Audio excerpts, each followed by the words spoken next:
Alright, y'all, so fresh out of church, and now we're on to some wrestling drama with AEW. So, as you know, ever since CM Punk quit AEW, I feel like this company has been nothing but excuses every time when they bring up CM Punk, this and that. We all know about the backstage drama between Jack Perry, the Young Bucks, and everybody else that had issues with Punk for years. You know, it comes down to the point where somebody is going to end up telling the whole truth and just expose everything about the company, because Tony Khan, he's famous for not only continuing to cause drama on social media, but having issues with the company itself. Instead of focusing on trying to be a better brand, all I keep seeing is a bunch of drama. And that's one of the main reasons why I stopped watching AEW, because I feel like they keep re-signing free talents and not doing anything with them. It's just another WCW in 2024. But I feel like with WWE, they're now utilizing and working with talents. But I just feel like with Jack Perry, you knew that everybody didn't really like CM Punk ever since he debuted in 2021. But I thought that he had a home. But after realizing that Cody Rhodes, Punk, Cargill, three of the biggest talents out there, left AEW because of how Tony Khan was managing and running his business. We were airing the backstage footage of the CM Punk versus Jungle Boy fight at All In this week on Dynamite.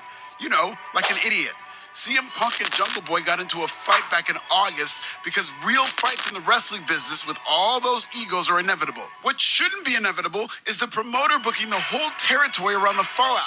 Like how AEW responded to CM Punk's podcast appearance with that cringe Adam Copeland promo on their national TV show. If we learned anything from that promo, it's that nobody in that AEW audience knew what the hell Edge was talking about, because they're not on the internet like that. But Tony is, and now he's doubling down by turning AEW into all elite backstage wrestling. Maybe he'll make a backstage championship belt now too. There's no winning for Tony Khan in this situation, by the way. Here are the only ways this situation can play out. Either this turns out to be cap and a bait and switch, and Tony goes full carny, losing even more trust with his audience, or AEW airs a fight showing Khan fearing for his life on camera, which will become the most memed clip among that internet audience he loves so much. Or the fight is shown on camera, and it's not nearly as bad as people thought it was. So now fans think Tony Khan is an even bigger coward for fearing for his life. Also, the only reason why he said that was an excuse because he claims that CM Punk is going to beat him up.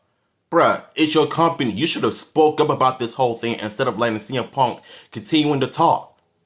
But seeing how everything played out is pretty much your fault as well. Like, you are 100% responsible for your employees and wrestlers of their actions. You could have been stopped everybody for attacking CM Punk, knowing full well that he did not start this whole backstage fight. In actuality, I personally feel like Tony Khan is just the Vince McMahon of AEW, running his mouth on social media instead of taking actual accountability. Tony Khan is a joke.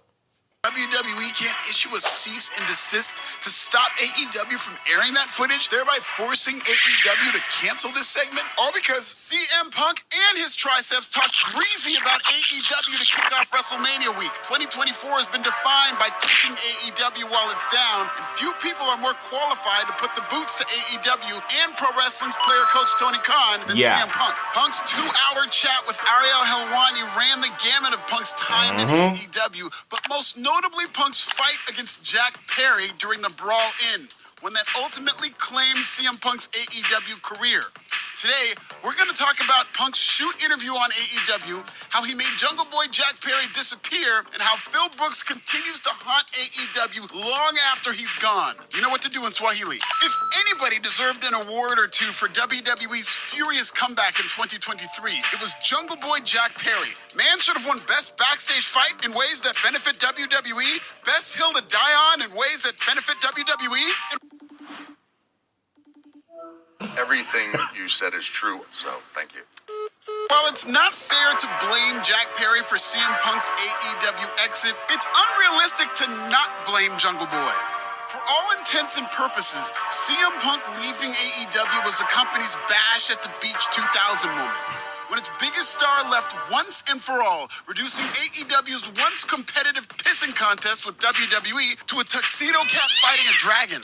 AEW was in the midst of a record-breaking pay-per-view that they couldn't even enjoy. It was supposed to be its coming-out party, but instead, AEW just came apart. Perry's falling out with CM Punk's silver-plated Phil Brooks to WWE. With the Bloodline and Cody Rhodes already pouring it on, this led to a seismic shift in the National Wrestling Wars. It reminds me of the time the Lakers f***ed around and stole Pau Gasol from the Grizzlies for beads and trinkets, essentially. Or the time when the Spurs ended up with the lottery pick when they already had David Robinson and they turned that pick into Tim Duncan. Yeah, the NBA is rigged. You want to fight me over this or what? Surprisingly, CM Punk said he actually liked Jack Perry, but had to, quote, choke him a bit at AEW All In after Punk described Perry as a petulant, young Hollywood blonde cursing out every producer who wouldn't let him use real glass. Prior to the brawl-in, Jack... Man, look, I am all for hardcore matches and everything, but what I'm not a big fan of is people hurting themselves and causing, like, severe injuries. I get it. I'm all over Asia content, but comes off as somebody who has a big ego in his brain. I don't know if that's supposed to be his gimmick or whatever though, but I mean, if he's really like this in AEW, then it's a problem. Just because you're Luke Perry's son, it doesn't mean that you can just do whatever you want. You know what I'm saying? You're known for hardcore wrestling and all of that.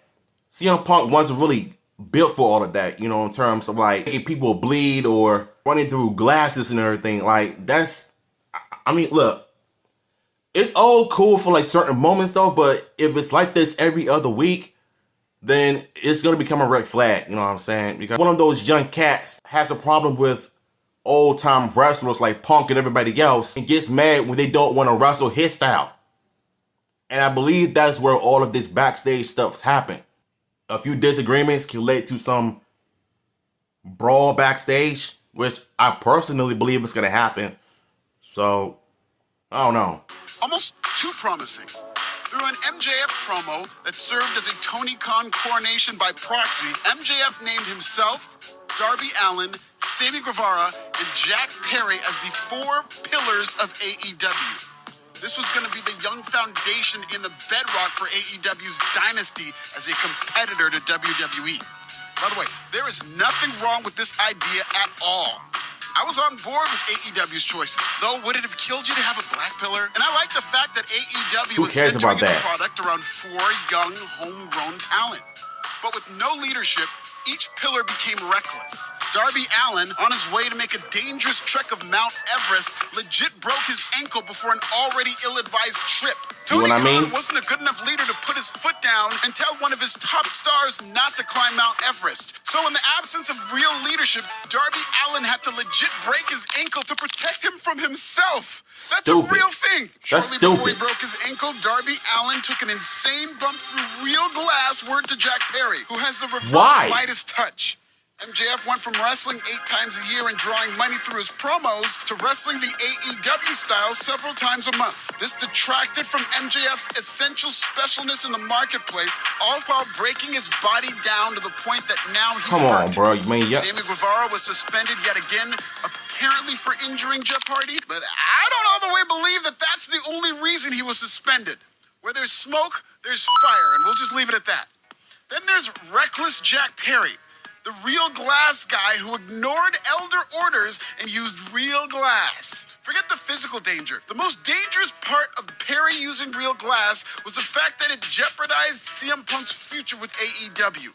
After Perry used glass in a limousine spot against Hook, CM Punk got in one little fight and Tony got scared and said, "You're moving with Uncle Nick and Uncle Paul in Stamford." CM Punk was fired, or in his words, quit AEW after fighting Jack Perry. All's fair in love and war, so it wasn't too long before Punk was rewarded for his antagonistic relationship with AEW with a plum WrestleMania spot against Seth freaking Rollins. Punk's triceps injury prevented that from happening. Meanwhile, Jack Perry was punished as a homegrown talent who fought the ex-WWE guy.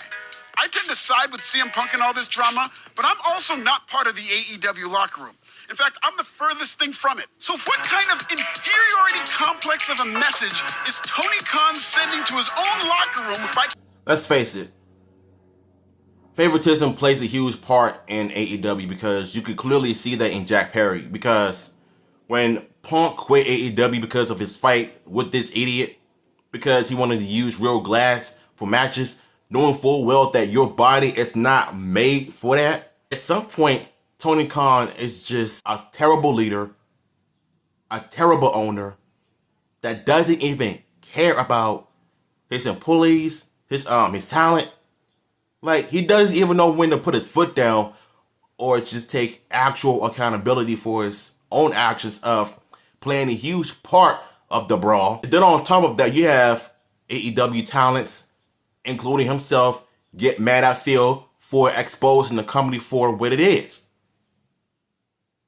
That's why Raw and SmackDown in NXT, even though I don't watch it, they're always doing great. I feel like AEW right now is just lost. So I heard about Edge's promo was kind of terrible. I think maybe it's because they're proving CM Punk right all the time. Whatever Phil said, it's all true. And look what's going on with AEW. All thanks to one man, Tony Khan. You will fight with a guy under WWE contract who's burying your company as we speak. With every day, Jack Perry is gone from AEW TV. And every day, Punk is given a public platform to speak his truth with Endeavor putting the battery in his back. Yeah, because Tony the world Khan needs it. looks like a sucker. Khan was reportedly furious with Jack Perry, who's been banished to New Japan Pro Wrestling. Perry didn't get any of the shine he could have gotten after being one of the most talked about wrestlers in the world for fighting CM Punk. You're in the wrestling business, Tony. You don't hide that. You embrace infamy. Ask Matt Hardy and Edge and Lita and CM Punk.